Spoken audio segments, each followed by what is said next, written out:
الحمد لله رب العالمين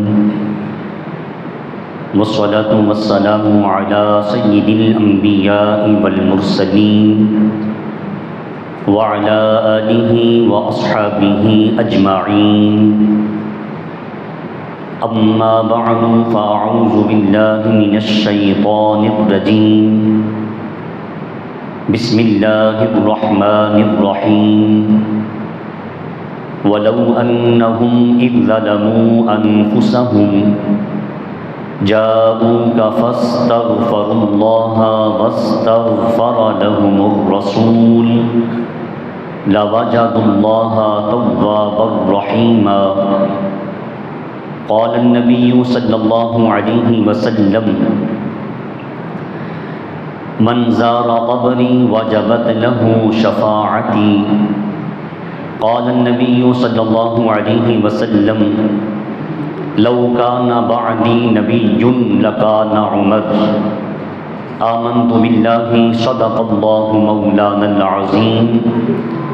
الصلاة والسلام عليك يا سيدي يا رسول الله وعلى آلك وأصحابك يا سيدي يا حبيب الله. الصلاة والسلام عليك يا سيدي يا رحمة للعالمين وعلى آلك وأصحابك يا سيدي يا شفيع المذنبين. عزت و وقار کی مسند پہ براجمان خوش نصیب خوش بخت پیارے نبی کے پیارے امتیوں، ذوالحج کا اختتام، محرم کا آغاز ہے. اس میں بھی قربانی ہے اور اس میں بھی قربانیاں ہیں. امت نے نہ اس قربانی کو بھلایا اور نہ ہی اس قربانی کو بھلایا. اس کو ابراہیم علیہ السلام کی سنت بنا کر اس سے تیار کرتے ہوئے ہر سال اس کی یاد کو تازہ فرمایا. اور ادھر حسین ابن علی رضی اللہ تعالیٰ عنہ کے ساتھ محبت کر کے اس قربانی کی یاد کو ہم ہر وقت اس کو تازہ رکھا. اسلام کا آغاز بھی قربانی کے ساتھ، اختتام بھی قربانی کے ساتھ. آج ہم پہلے سرکار کی بارگاہ میں حاضری لگوائیں گے. پچھلے جمعہ کا کچھ موضوع باقی، پھر انشاءاللہ العزیز سرکار کے عظیم غلام سیدنا فاروق اعظم، کیونکہ یہ ایام آپ کی شہادت کے ہیں، ان کا تذکرہ کریں گے، اپنی بخشش کا سامان کریں گے. اللہ میری اور آپ کی حاضری اپنے دربار میں قبول فرمائے. نبی کریم صلی اللہ علیہ وسلم نے اپنے اس مقدس پاکیزہ شہر مدینہ بولنے والوں کو اللہ تعالیٰ جاگتی آنکھوں سے دیدار عطا فرمائے. شہر مدینہ، اس کو آپ نے حرم قرار دیا. اور کس موقع پہ کہا؟ جنگ خیبر سے آپ واپس آ رہے تھے. اسی موقع پر آپ صلی اللہ علیہ وسلم کی نماز فجر قضا ہوئی. رات ڈھل چکی تھی، آپ نکلے سفر کے لیے. نیند نے غلبہ کیا. فرمانے لگے مجمع کو، کوئی ایسا اللہ کا بندہ ہے جو ہمیں صبح کی نماز کے لیے بیدار کرے. پتہ یہ چلا نماز کے لیے جگانا اور اس کا حکم صادر کرنا کریم آقا علیہ السلام کی پاکیزہ سنت ہے. امت کو راستہ دے رہے ہیں. تم میں سے کوئی اللہ کا بندہ ہم سو جائیں نماز کے لیے بیدار کرے. غلام بلال حبشی آگے بڑھے. عرض کی آقا یہ خاتم ڈپٹی دینے کے لیے حاضر. فرمایا بلال پھر جاگتے رہنا. بلال حبشی نے اپنا وعدہ نبھانے کے لیے اللہ کے دربار میں نفلوں کی نیت مان لی. نوافل ادا کر رہے ہیں. نیند نے غلبہ کیا، تھکاوٹ تھی. اور خیبر کا قلعہ جس کو حضرت علی شیر خدا نے فتح کیا حکم مصطفیٰ پہ، جن کے بارے میں سرکار نے کہا تھا کل جھنڈا اس کے ہاتھ میں دوں گا. جس سے اللہ رسول پیار کرتے ہیں وہ اللہ رسول سے پیار کرتا ہے. وہ مولا علی حسین کے بابا شیر خدا رضی اللہ تعالیٰ عنہ کی ہستی بلال حبشی پہ نیند کا غلبہ تھکاوٹ کی وجہ سے نازل ہوا. آپ نے اپنی پشت کو اپنے اونٹ کے ساتھ لگایا، اپنا چہرہ مشرق کی طرف کیا کہ ادھر سے صبح طلوع ہوگی، روشنی مجھ پہ پڑے گی، میری آنکھ کھل جائے گی. درود و سلام پڑھتے ہوئے آپ یوں ٹیک لگا کے بیٹھے، نیند نے غلبہ کیا، آنکھ تب کھلی جب سورج طلوع ہو چکا تھا۔ سب سے پہلے سرکار کی آنکھ کھلی، بلال تم نے ہمارے ساتھ کیا کیا، جگایا کیوں نہیں؟ اب جواب سنیے غلام مصطفیٰ کا۔ عرض کی آقا جس اللہ نے آپ کو بیدار نہیں ہونے دیا اس اللہ نے مجھے بھی نہیں جاگنے دیا۔ بلال تو نے صحیح کہا ہے، آپ آگے چلے۔ راستے میں آپ نے صحابہ کو روکا، کہا اذان بھی دی جائے، اقامت بھی کہی جائے، ہم قضا نماز جماعت کے ساتھ پڑھائیں گے۔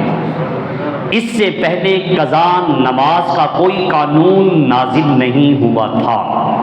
فجر کی نماز کا چھوٹنا، یہاں پہ اعتراض تو بنتا ہے نا۔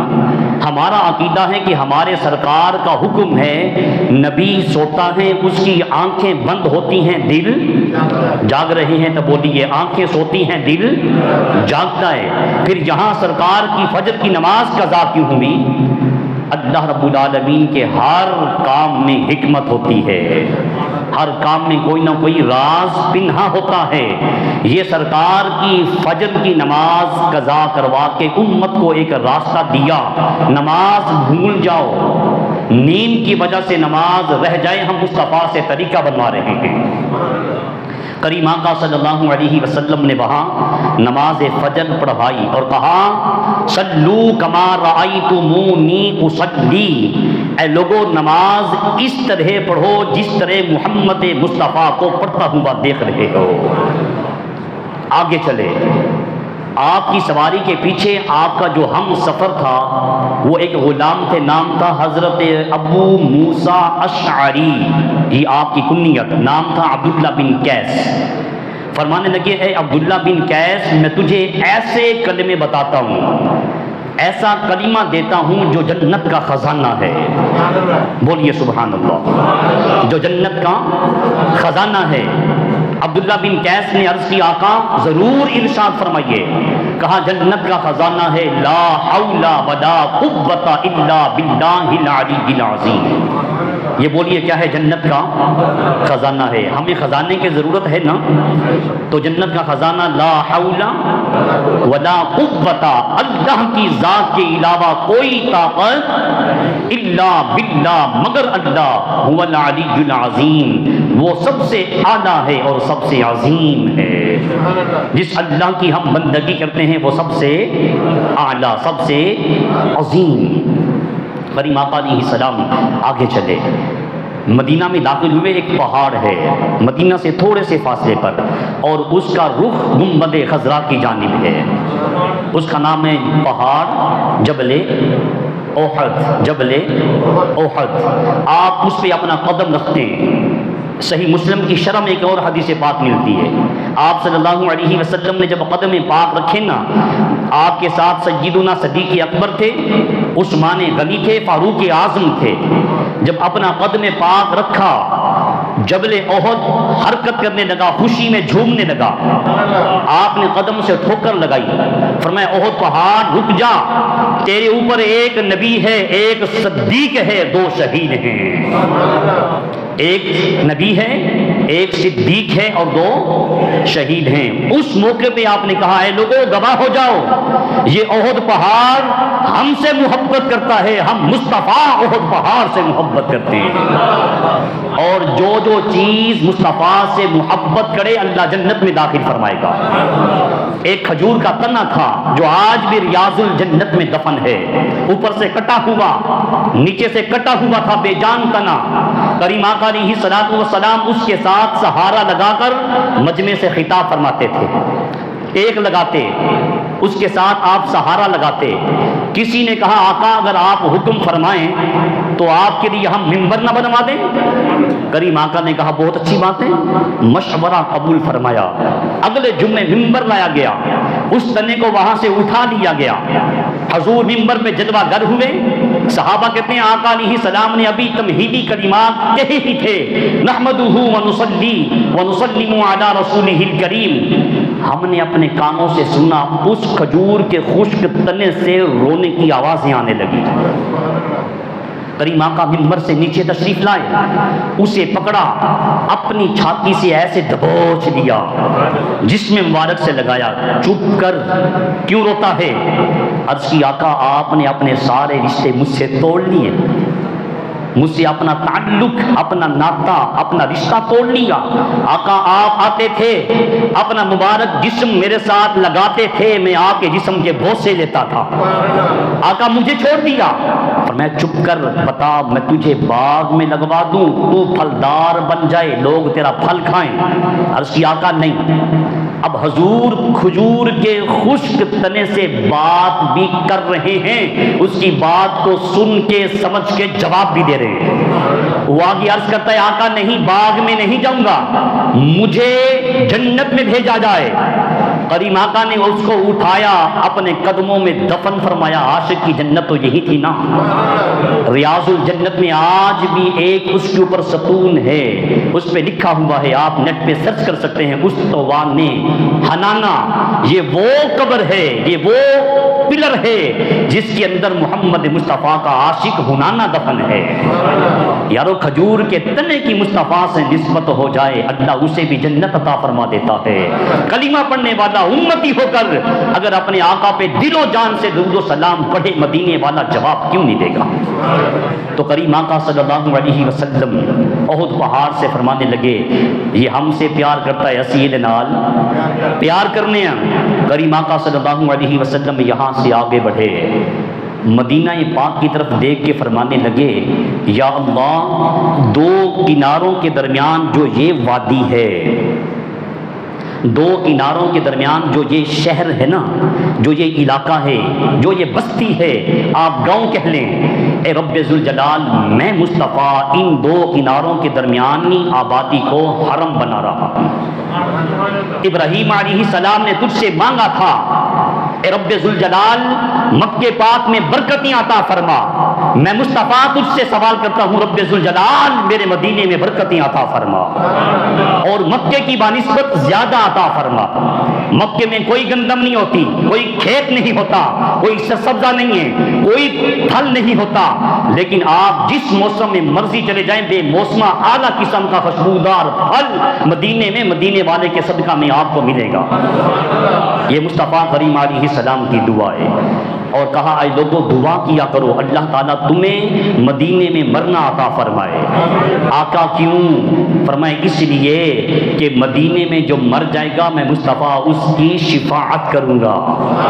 اور سیدنا فاروق اعظم رضی اللہ تعالیٰ عنہ مانگا کرتے تھے، رب ذوالجلال اس فقیر کو، محمد کے نوکر کو شہادت کی موت مصطفیٰ کے قدموں میں مدینہ پاک میں عطا فرما۔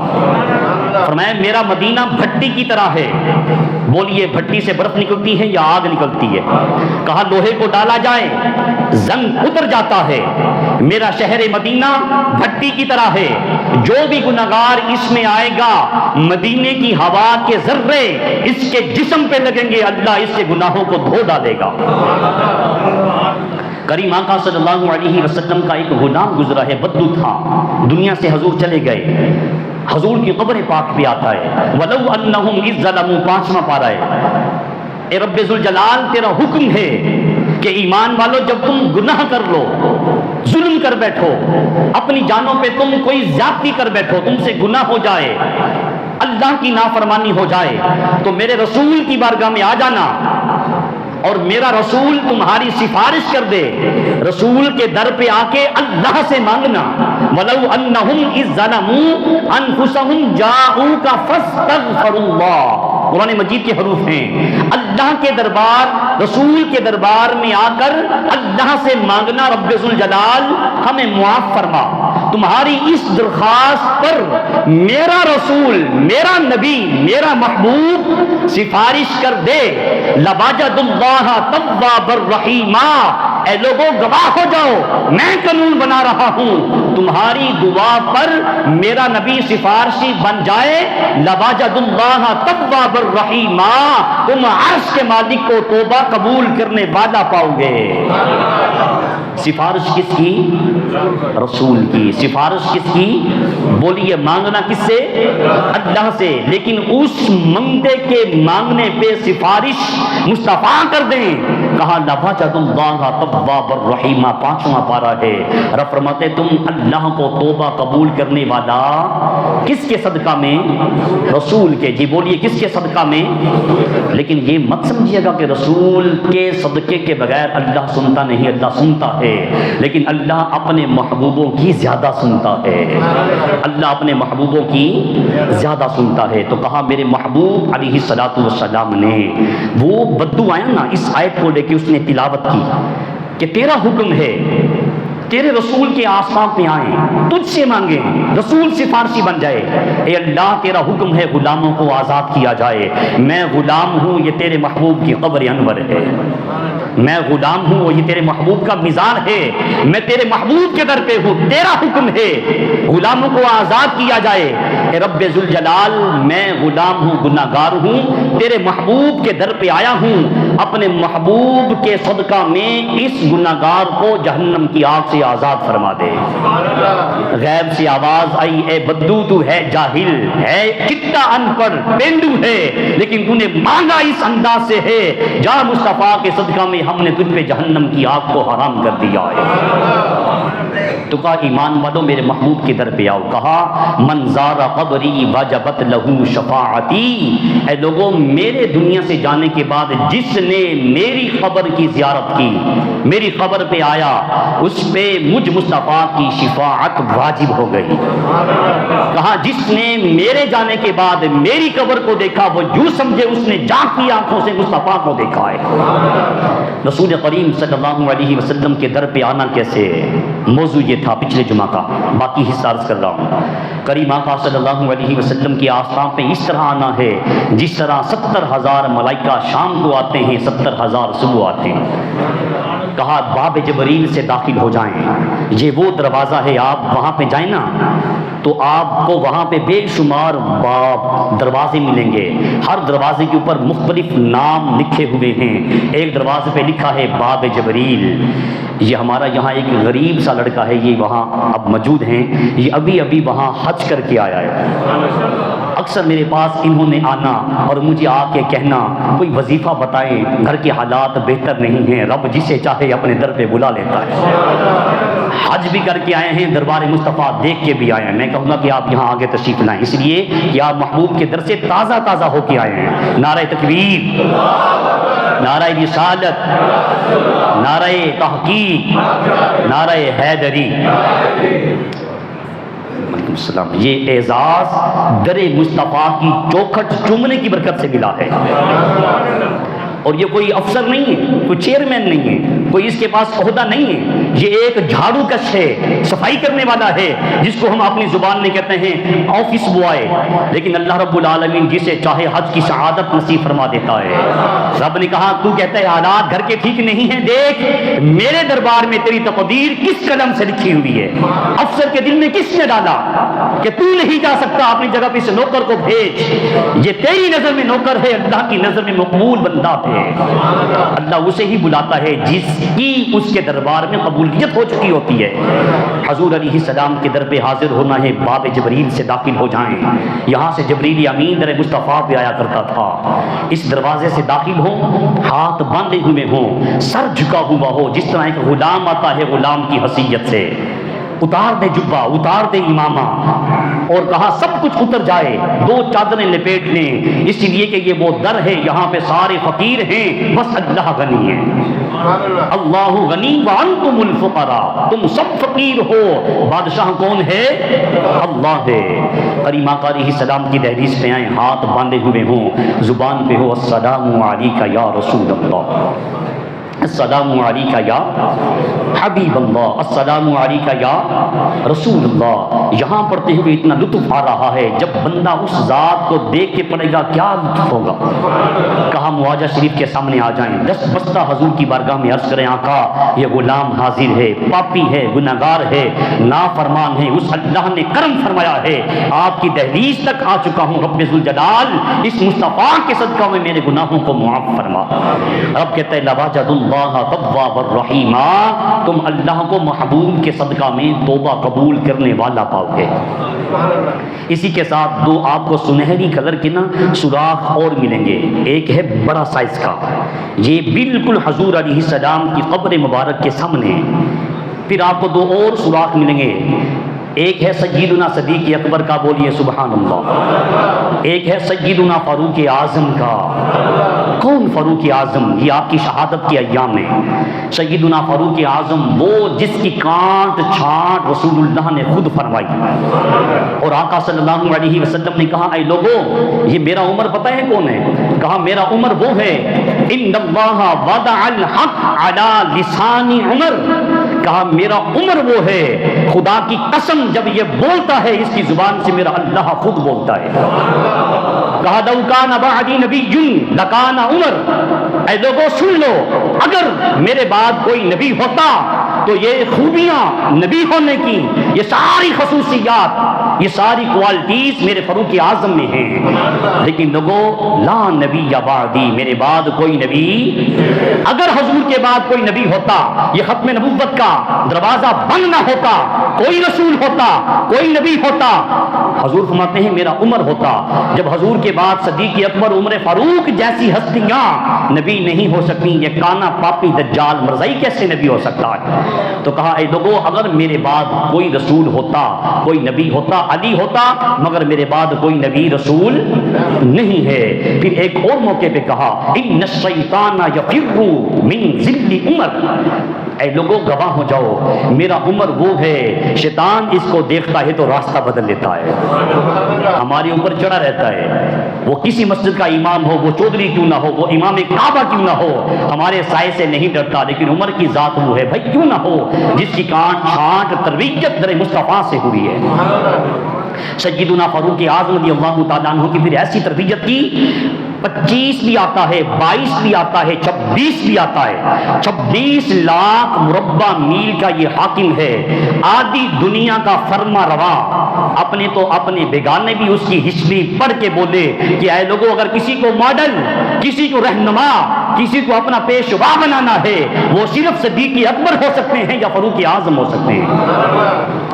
جرمن کا ایک عیسائی مفکر گزرا ہے، جارج برنارڈ شاہ اس کا نام ہے، اس نے لکھا، کہا لوگوں اگر فاروق اعظم تمہارے نبی کا یہ نوکر، یہ غلام 10 سال دنیا میں اور رہ جاتا، آپ نے کتنے سال خلافت کی ہے؟ 10.5 سال، بھولنا نہیں آپ نے، کتنے سال؟ اس سے 1-2 مہینے اوپر نیچے ہیں اختلاف کے ساتھ، لیکن 10.5 سال پکا، 10.5 سال آپ نے خلافت کے فرائض سر انجام دیے۔ جارج برنارڈ شاہ کہتا ہے، جرمنی کا عیسائی مفکر ہے، وہ اپنی کتاب میں لکھے اس نے کہا لوگوں اگر یہ ہستی فاروق اعظم دنیا میں 10 سال اور رہ جاتے، میرا وجدان کہتا ہے، میرا تجربہ کہتا ہے کہ دنیا میں، پوری دنیا میں، اس پوری دنیا میں اس کے الفاظ ہیں، اس پوری دنیا میں ہر طرف یا قرآن ہوتا یا فرمان محمد مصطفیٰ ہوتا۔ اور گاندھی کی آج بھی وہ سپیچ انگریزی میں گزٹ کے اندر موجود ہے، یہ الفاظ اس نے اپنے نوجوانوں کو ابھارا، نوجوانوں کی تربیت کی، نوجوانوں کو بلندی کی طرف لانے کے لیے اس نے جو الفاظ کہے، اس نے کہا میرے نوجوانوں، یہ گاندھی کہنے لگا کہ اے لوگوں میرے نوجوانوں سنو، تم بھلے پوجا رام کی کرو، کرشنا کی کرو، لیکن ماڈل انہیں نہ بنانا۔ اور ہمارا نوجوان آج انڈیا کی موویز دیکھ کر اپنی ہیئر کٹنگ بھی اس کے مطابق، اپنی داڑھی کا سٹائل بھی اس کے مطابق، اپنا لباس، ہماری بیٹیاں، ہماری بہنیں اس کو نمونہ بنا رہی ہیں، لیکن اس کا سربراہ کیا کہتا ہے اپنے نوجوانوں سے؟ کہا اے میری نوجوان، اے یوتھ سنو، اپنا رہنما، اپنا پیشوا، اپنا ماڈل رام اور کرشنا کو نہ بنانا، یہ عبادت کے قابل ہیں، پوجنے کے قابل تو ہیں، لیکن پیشوا بنانے کے قابل، ماڈل رہنما بننے کے قابل نہیں ہیں۔ پھر کس کو بنائیں؟ یہ اس کے الفاظ ہیں۔ اس نے کہا میری نوجوان نسل اگر اپنا رہنما، اگر اپنے آپ کو عروج، ثریا، اقبال، بلندی کی طرف لانا چاہتے ہو تو اپنا رول ماڈل، اپنا رہنما صدیق اکبر کو بناؤ، فاروق اعظم کو بناؤ۔ انٹرویو میں اس سے پوچھا کہ آپ نے اپنی اسپیچ میں یہ الفاظ کہے، کیوں کہے؟ آپ نے کیا جملے پڑھے فاروق اعظم کے بارے میں، اور اپنی امت کو آپ اپنی قوم سے کہہ رہے ہیں کہ آپ نے رہنما فاروق اعظم کو بنانا ہے؟ اس نے کہا میں نے اس کی ہسٹری کو پڑھا ہے، ساری زندگی اس نے 3 سوٹس کے علاوہ اور کوئی کپڑے نہیں بنائے۔ وہ ایک اینٹ کا تکیہ بنا کے سونے والا شخص 22 لاکھ مربع میل آدھی دنیا کا فرما روا بن گیا، شہنشاہ بن گیا۔ تو مجھے پتہ یہ چلا کہ جو اللہ سے ڈرتا ہے، جس کی تربیت مصطفیٰ نے کی ہو، اور جس کا دل خوف خدا سے آباد ہو جاتا ہے، ساری دنیا اس سے ڈرتی ہے، وہ کسی سے ڈرا نہیں کرتا، وہ کسی سے ڈرتا نہیں ہے۔ اس لیے میں تم سے کہتا ہوں کہ اپنا رول ماڈل، اپنا رہنما سیدنا فاروق اعظم کو بنانا۔ پھر آقا صلی اللہ علیہ وسلم نے تربیت کیسے فرمائی؟ یارو 22 لاکھ مربع میل کا حاکم ہے، میں ایک چھوٹی سی مسجد کا امام ہوں، میں آتا ہوں کہتا ہوں ہٹو بھائی حضرت صاحب آ رہے ہیں، لیکن 22 لاکھ مربع میل کا حکمران فرما روا ہے۔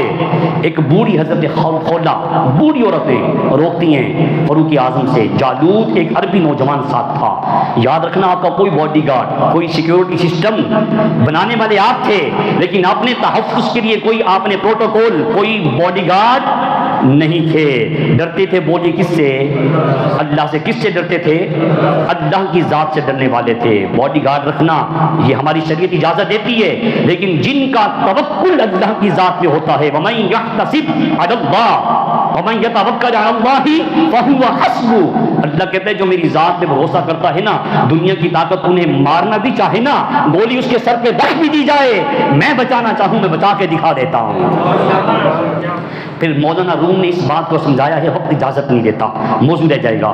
سیدنا فاروق اعظم حضرت خولہ نے روکا، بوڑھی ہیں، کہا عمر رک، یہی سٹائل، یہی انداز۔ کہا عمر وہ وقت بھول گیا ہے، تو عمیر تھا، تو عمیر تھا۔ جی بولیے، تو عمیر تھا۔ عمیر کا مطلب ہے چھوٹا، مارکوسا پنجابی میں۔ یہ عربی والے کسی جملے کا اگر ترجمہ بگاڑنا چاہے نا، اس کو کھینچ کے بال کی کھال اتار دیتے ہیں۔ عمیر مارکوسا، کمزور۔ عمر تجھے یاد ہے تو ایک مارکوسا تھا، کمزور تھا، بچے تجھے مارا کرتے تھے، آج تو عمر بن گیا ہے۔ آج اپنے اوقات میں رہنا، اللہ سے ڈرتے رہنا، اللہ سے ڈرتے رہنا۔ جالوت عربی کہتے ہیں نوجوان، میں آگے بڑھا، میں نے کہا مائی کس سے بات کر رہی ہے؟ یہ 22 لاکھ مربع میل کا فرما روا ہے، حکمران ہے، خلیفہ ہے۔ فاروق اعظم نے مجھے ڈانٹ دیا، کہا پیچھے ہٹ، یہ وہ عورت ہے جس کی بولی اللہ ساتویں آسمان پار سنتا ہے۔ کیسے؟ کہا یہ بوڑھی تھی، حضور کے در پہ آئی تھی۔ بولی کس کے در پہ آئی تھی؟ سرکار کے در پہ آئی تھی۔ حضرت خولہ آ کے عرض گزار ہوئی، آقا میں بوڑھی ہو چکی ہوں، بانجھ ہو چکی ہوں، میرے بچے جوان ہو چکے ہیں، میرے خامد نے مجھے زہار کر دیا ہے، زہار کہہ دیا ہے۔ زہار عربی کی ایک ٹرم ہے جس کا مطلب یہ ہے خامد اپنی بیوی سے بولے کہ تو آج کے بعد میرے لیے ایسے ہے جیسے میری ماں ہے۔ اسی طرح اور الفاظ، ابھی قانون نافذ نہیں ہوا تھا۔ قرآن مجید کا 28واں پارہ پہلی آیت، قد سمع اللہ قول التی تجادلک فی زوجہا وتشتکی الی اللہ۔ کہا اللہ نے اس مائی کی فریاد کو سن لیا ہے۔ قد سمع اللہ، سمع اللہ لمن حمیدہ، کہتے ہیں نا ہم نے جو تعریف کی ہے اللہ نے اسے سن لیا ہے۔ کہا اللہ نے اس کی فریاد کو سنا ہے۔ تشتکی الی اللہ، اے مصطفیٰ آپ سے جھگڑ رہی تھی، آپ سے وہ جھگڑا کر رہی تھی، تشتکی الجھ رہی تھی، حضور میں بوڑھی ہو چکی ہوں، بانجھ ہو چکی ہوں، بچے بڑے ہو چکے ہیں، خامد نے میرے سے زہار کر لیا ہے، میں کدھر جاؤں؟ اے مدینے والے آقا میرا مسئلہ حل کیوں نہیں کرتے؟ آپ بولتے کیوں نہیں ہیں؟ رب کہتے ہیں میرا مصطفیٰ تب بولتا نا جب میرا قرآن نازل ہوتا۔ حضور اپنی مرضی سے بولا نہیں کرتے، حضور نہ بولیں اور ہم حضور کے امتی ہو کر اپنی مرضی سے اپنی زندگی گزاریں، پھر ہم کامیاب کیسے ہو سکتے ہیں؟ حضور اپنی مرضی سے نہیں بولتے تھے، جو قرآن نازل نہیں ہوا تھا حضرت خولہ آپ کے دربار میں بار بار کہتی ہیں آپ بولتے کیوں نہیں، میرا مسئلہ حل کریں، میرا مسئلہ حل کیوں نہیں کرتے؟ رب نے کہا مصطفیٰ تیری دہلیز پہ یہ پکار رہی تھی، آپ سن رہے تھے، لیکن اس کی فریاد کو ڈائریکٹ اللہ نے سن لیا ہے، اللہ نے قانون بنا دیا ہے، اس کی طلاق نہیں ہوئی، یہ کہنا جرم ہے، اس پہ فدیہ دینا ہوگا، لیکن آج کے بعد قانون یہ بنایا جا رہا ہے طلاق۔ کہا جالوت پیچھے ہٹ جا، یہ وہ بوڑھی ہے جس کی فریاد اللہ سنتا ہے، میں عمر کون ہوتا ہوں؟ اور حضرت عمر فاروق سب کی سنتے تھے، اپنوں کی بھی بیگانوں کی بھی، ہم باہر والوں کی سنتے ہیں، گھر والوں کی نہیں سنتے۔ آقا علیہ السلام نے اپنے شیڈول میں 3 سسٹم بنائے تھے، گھر میں تشریف لاتے، کام کاج دیکھتے ایک حصہ، دوسرا حصہ اپنی زوجہ کو ٹائم دیتے، تیسرا وقت اٹھتے اپنی ازواج سے اجازت لیتے، پھر اللہ کے دربار میں حاضر ہو جاتے۔ سسٹم ہے، ایک نظم و ضبط دیا ہے شریعت نے ہمیں، ہر چیز میں ایک میانہ روی ہے۔ کریم آقا صلی اللہ علیہ وسلم کا یہ غلام باہر بھی سنتا، اپنے گھر والوں کی بھی سنتے تھے۔ ایک بدو آپ کے دربار میں حاضر ہوا، بس یہ بات کر کے عرض ختم کر رہا ہوں بات، اپنی بیوی کو ساتھ لے کے آیا دبوچ کے، کہنے کا سیدنا فاروق اعظم اسے سمجھائیے، اس کی زبان بڑی لمبی ہے۔ ہمارا بھی تو یہی ضلع ہے نا، یہی اعتراض ہوتا ہے، بولتی بہت ہے، یہ بولنا شروع کرتے چپ نہیں کرتی، ان کو دعا ہے، ان کو کسی کی دعا ہے۔ کہا جی یہ بولتی بہت ہے، جب یہ بولتی ہے پھر میرا ہاتھ اٹھتا ہے۔ کہا مجبور زبان چلاتا ہے، طاقتور ہاتھ چلاتا ہے، تو اپنے ہاتھ پہ کنٹرول کر لے، یہ اپنی زبان پہ کنٹرول کرے گی۔ اس نے کہا جی آپ اس کو سمجھائیے۔ سیدنا فاروق اعظم نے کہا تو ذرا بیٹھ، میں اندر سے ہو کے آتا ہوں۔ اندر گئے نا تو خاتون اول نے سیدنا فاروق اعظم کی قداس لے لی، آپ سے گلے شکوے، آپ نے یہ کر دیا، فلاں کر دیا۔ اب یہ بات کی آواز باہر آ رہی ہے، سائل جو آئے ہوئے تھے وہ ساری بات کو سن رہے تھے۔ فاروق اعظم بات سمجھانا چاہتے ہیں، سرکار کا بھی یہی طریقہ تھا، آپ بات سمجھانے سے پہلے مثال دیتے۔ حدیث پاک میں بے شمار مسائل موجود ہیں، مثال آپ علیہ السلام کہا کرتے تھے، اے لوگوں 3 کلیاں اپنے گاڑی، ایک کلی سینٹر میں، پھر دائیں طرف، پھر تھوڑی سی دور بائیں طرف والی گاڑی۔ کہا یہ سینٹر والی انسان کی زندگی ہے، جو اس کے قریب ہے یہ موت ہے، جو دور والی کلی ہے یہ انسان کی امیدیں ہیں، حسرتیں ہیں۔ کہا انسان کی یہ زندگی ان امیدوں کے پیچھے بھاگتی بھاگتی چلی جاتی ہے، اسے پتہ بھی نہیں چلتا، یہ موت والی کلی اس کی آڑے آ جاتی ہے، اس کی ساری حسرتیں، ساری خواہشات وہیں کی وہیں پڑی رہتی ہیں۔ آپ اندر سے باہر تشریف لائے نا، وہ جو بدو آیا ہوا تھا نا سوال کرنے والا، کہنے لگا جی اچھا جی رب رکھا۔ فرمایا بھائی تو نے مسئلہ پوچھا ہے، اس مسئلے کا حل تو میں نے کیا نہیں اور تو جانا چاہتا ہے۔ کہا جی مجھے بات سمجھ میں آ گئی ہے۔ کہا کیسے؟ کہا جی میں نے جو امید لے کے حاضر ہوا تھا، میرے سے زیادہ مسئلہ تو آپ کے اپنے گھر کا ہے۔ اگر میرے والی مجھے 10 سناتی ہے تو آپ والی تو 15-20 سناتی ہے۔ فرمائیے سنا کے تجھے بات سمجھانی ہے، بیٹھ تو صحیح، جلدی کاہے کی ہے؟ بات یہ ہے کہ مجھے ایک سوال کا جواب دے کہ میری روٹی کون بناتی ہے؟ اسی آپ بنانے؟ بیوی۔ کپڑے کون دھوتی ہے؟ کہا جی بیوی۔ بچوں کو کون سنبھالتی ہے؟ بیوی۔ بس یہ میرے جملے جو ہے نا آج کے خطبے کا خلاصہ ہے، آپ نے پلے باندھنی ہے۔ کہا بیوی۔ تیری ناموس، تیری عزت کا تحفظ کون کرتی ہے؟ کہا بیوی۔ کہا مجھے بتا جو اتنے کام کرے، کوئی ایسا دنیا میں نوکر لانا جو تیرے سارے یہ کام کرے، تنخواہ نہ لے، صرف 10 منٹ تجھے باتیں سنا دے، ایسا کوئی نوکر تجھے دنیا میں مل جائے گا؟ اس نے کہا جی بالکل نہیں ملے گا۔ یہ بات تھک کر کے نا اس کے دماغ کی کڈنی پہ لگی، یہ بات تو صحیح ہے کہ سارے کام کاج کرتی ہے، 10 منٹ ایک اپنی لولو چلاتی ہے نا، زبان چلاتی ہے نا، 10 منٹ بول سن کر سارے کام جو کرتی ہے بغیر تنخواہ کے، یارو میں اس کے 10 منٹ بات بھی نہیں سن سکتا۔ یہ دماغ میں بیٹھ گئی مثال، یہ مثال میں اپنے اوپر فٹ کر لوں، آپ اپنے اوپر فٹ کر لیں، زندگی آسان۔ گھر کے معاملات کا آپ کے سامنے بولتی ہے، آپ اس کی بولنی نہ سنیں تو پھر کون سنے گا؟ ایک میاں صاحب بتا رہے تھے، میرے پاس ایک آئی مریدنی، اللہ تعالیٰ جھوٹے پیروں سے ہم سب کی حفاظت میں، بولی آمین۔ معاشرے میں بگاڑ انہوں نے ڈالا ہوا ہے۔ قرآن مجید کچھ بتاتا ہے، احادیث نبویہ ہمیں کچھ بتاتی ہیں، یہ لوگ ہمیں کچھ بتاتے ہیں، یہ کہتے ہیں یہ طریقت ہے۔ بھائی طریقت تو شریعت کی محتاج ہے، یہ کون سی طریقت ہے جو آپ قرآن کو چھوڑ کے، مصطفیٰ کے فرمان کو چھوڑ کے ایک نیا راستہ لے کے آ رہے ہیں؟ اللہ کہتے ہیں کہ سیدھا راستہ اہدنا الصراط المستقیم ہے۔ نہیں جی ساڈے پیر نے کہا تسی نماز کوئی نہ پڑھنا، تانوں پڑھن دی لوڑ کوئی نہیں، ساڈے کول تھوڑ کوئی نہیں۔ ایسا رہبر، ایسا رہنما خود بھی شیطانی ہے، آپ کو بھی اس ٹوٹے میں اللہ مجھے اور آپ کو بچنے کی توفیق عطا فرمائے۔ نبی کریم صلی اللہ علیہ وسلم کے غلاموں، وہ مریدین آ کر کہنے لگی پیر جی، پیر صاحب جی مہربانی کرو، خامد مجھے مارتا بہت ہے، کوئی تعویذ بنا دے۔ بھائی پتہ چلا ہے کہ تو زبان بہت چلاتی ہے۔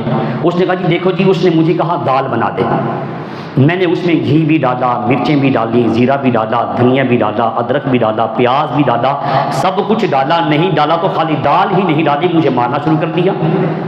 ہمارا بھی یہی حال ہے، ہم اصل کو چھوڑے ہوئے ہیں اور جو باقی چیزیں ہیں نا چسکے والی، اس کے پیچھے اصل کیا ہے؟ وَاعْتَصِمُوا بِحَبْلِ اللَّهِ جَمِيعًا۔ رسول کائنات نے دو جملے حج کے آخر میں کہے تھے، اے لوگوں میں دو چیزیں دے کے جا رہا ہوں، ایک قرآن، ایک اہل بیت، ایک قرآن اور ایک اہل بیت، اس سے جڑ جانا۔ کہا جی کوئی تعویذ دیں۔ پیر صاحب نے ایسے کاغذ اٹھایا، کہتے یقین کامل کے پیر کامل، یقین کامل، ایسے پٹی اٹھائی، کچھ لکھا نہیں، تعویذ بنایا، کہا لے میری بیٹی، جب خامند غصے میں آ جائے نا، ہلکا سا اس کو دانت میں لے کے چبانا، بس تھوڑا سا زور لگانا، جیسے جیسے دیکھے نا زبان اس کی بڑھتی چلی جا رہی غصہ، بس اس کو دباتی جانا، کام ٹھنڈا ہو جائے گا۔ اس نے جب غصہ کیا، اس نے تعویذ دبایا، ایک طرف سے زبان بند ہوئی، دوسرا آپ بھی ٹھنڈا ہو گیا۔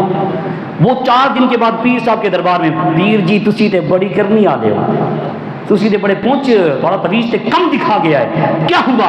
کہا جی وہ لڑنا ہی چھوڑ گیا ہے۔ کہا یہ تعویذ کرنے والا نہیں ہے، تو نے اپنی لولو پہ کنٹرول کیا ہے، اللہ نے برکتیں عطا فرما دی۔ سیدنا فاروق اعظم نے بھی یہی سمجھایا، کہا لوگوں اپنی زبان پہ کنٹرول۔ محرم کا آغاز ہے، ذوالحج کا اختتام ہے، شہادت سیدنا فاروق اعظم کے ایام ہیں۔ اہل بیت کے ساتھ آپ کی عقیدت، آپ کا پیار، آپ کی محبت کس طرح کی تھی؟ بند کمرے کے اندر میٹنگ چل رہی ہے، بڑی بڑی دور سے سفیر آئے ہیں، بات چیت ہو رہی ہے، عبداللہ بن عمر آپ کے بیٹے ہیں، اندر داخل ہوئے، آپ نے جھڑک دیا، پتہ نہیں میٹنگ چل رہی ہے، اسلامی سلطنت ریاست مدینہ کے قوانین بنائے جا رہے ہیں اور اسلام کا جھنڈا دور دور تک پھیل چکا ہے، کیسر و کسرا فتح ہو چکے ہیں، فلسطین آزاد ہو چکا ہے، اور تو اندر آ گیا ہے، باہر چل اور چوکیداری کر، بغیر اجازت کے کسی کو اندر آنے کی اجازت نہ دینا۔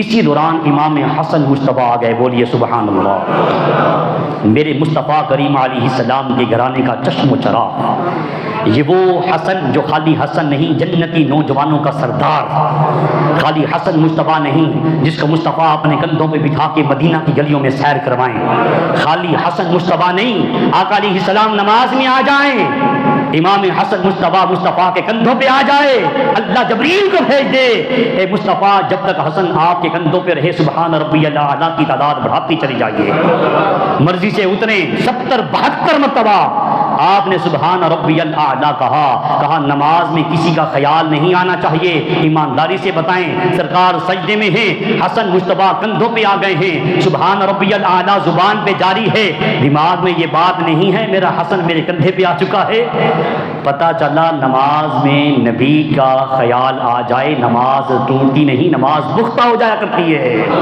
رسول کائنات صلی اللہ علیہ وسلم کا یہ نواسہ حسن مصطفیٰ آئے، عبداللہ بن عمر شہزادہ عمر فاروق ہیں، باہر کھڑے ہیں، جی اندر جانا چاہتا ہوں، کہا اجازت تو نہیں ہے لیکن آپ نماز مصطفیٰ ہیں، آپ کو جانے کی اجازت ہے، کہا نہیں مجھے کوئی ضروری بات نہیں کرنا، ظہر کی نماز میں فاروق اعظم آئیں گے نا تو میں وہیں بات کر لوں گا، کوئی خاص بات تو نہیں ہے۔ فاروق اعظم کس میں آئیں گے؟ ظہر کی نماز پڑھنے نہیں، پڑھانے کے لیے آئیں گے۔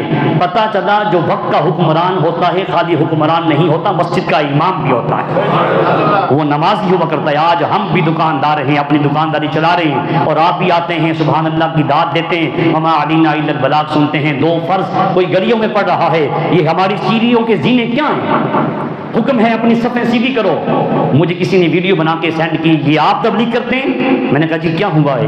کہا جی جمعے کی نماز آپ کے لوگ یہ مسجد کی جو سیڑھیاں اوپر چڑھ رہی ہیں نا، ان کے اوپر جائے نماز بچھا کے نماز اوپر نیچے پڑھ رہے ہیں۔ میں نے کہا میرے بھی صدقے اور ان کے بھی صدقے، قصور ان کا نہیں ہے، تربیت ہماری ٹھیک نہیں ہے۔ دوستو اللہ کی نماز پڑھنے کے لیے وہ اللہ قبول کرنے والا ہے، اللہ قبول کرنے والا ہے بغیر وضو کے پڑھ لیں۔ قبول کس نے کرنا ہے؟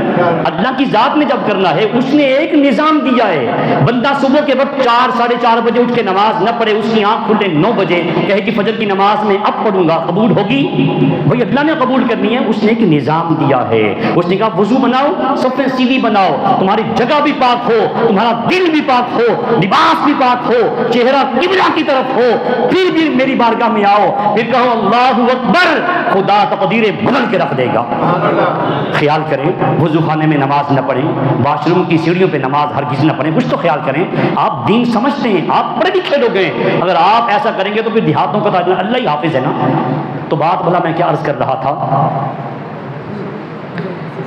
جی میں بھی بھول گیا ہوں۔ حضرت امام حسن مجتبیٰ، بس 10 میں سے ایک بندہ ہی بولا ہے، باقی کا اللہ ہی حافظ ہے، میرا بھی بولیے آمین۔ یار اللہ حافظ ہو جائے اور کیا چاہیے ہمیں، ہمارا کون حافظ ہے؟ اللہ ہی حافظ ہے۔ قریب آقا صلی اللہ علیہ وسلم کا یہ غلام واپس پلٹ گیا، سیدنا فاروق اعظم میٹنگ سے فارغ ہوئے، باہر تشریف لائے، کوئی آیا تو نہیں تھا؟ جی کوئی نہیں آیا تھا، نواسہ مصطفیٰ امام حسن مجتبیٰ آئے تھے۔ آنے کیوں نہیں دیا؟ حضور آپ نے خود ہی منع کیا تھا، مگر میں نے پھر بھی ان سے کہا کہ آپ آ جائیے، لیکن انہوں نے آنا پسند نہیں فرمایا، سیدھا دہلیز حسن مجتبیٰ پہ چلے گئے، دروازے پہ دستک دی، امام حسن مجتبیٰ باہر آئے، کہا نواسہ رسول میرے سر کے تاج، آپ تشریف لائے تھے، کیا کام تھا؟ کہا جی کوئی ضروری بات نہیں تھی، میں مسجد میں آپ سے مل لیتا۔ کہا نہیں حسن مجتبیٰ تم آئے تھے بات کر لیتے۔ کہا جی آپ کا بیٹا باہر کھڑا تھا، جب شہزادہ عمر فاروق باہر کھڑا تھا، میری کیا مجال ہے؟ اب جوش جذبات میں آئے، صحابہ کا اہل بیت سے کتنا پیار، کتنی محبت اور کتنا عقیدت الفت پیار تھا، جوش جذبات میں آئے، کہا حسن مجتبیٰ میرے بیٹے کا تیرے سے کیا مقابلہ ہے؟ کیا میرے بیٹے کی ماں حضرت فاطمہ ہے؟ کیا میرے بیٹے کی نانی سیدہ خدیجہ الکبریٰ ہے؟ کیا میرے بیٹے کے نانا محمد مصطفیٰ ہیں؟ اپنے امامے کو اتارا، حسن مجتبیٰ کے قدموں کے نیچے رکھ دیا، کہا حسن خدا کی عزت کی قسم ہے، یہ عمر صحرا میں اونٹ چرانے والا تھا، آج عمر کے سر کے اوپر جو عزت کے بال ہیں یہ صدقہ محمد مصطفیٰ کا ہے۔